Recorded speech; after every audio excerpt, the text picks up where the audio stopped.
Ang bukas pa ibaba. Kasi gagawin muna namin tunisan. No, para may release natin. Kaya nga.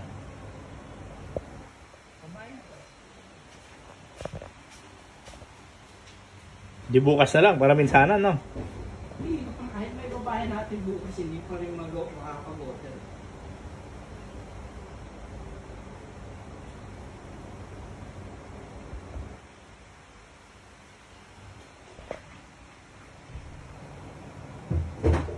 Dahil ang mangyari niyan, pag nababayan, isasala muna natin yan dun sa engine stand natin.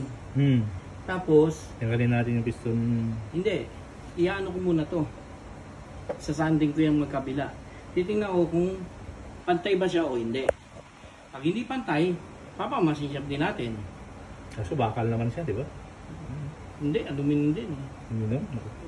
Hindi naman problema yan. Madali lang yan. Yung sunata mo nagawa, yung matang mo lang nadali.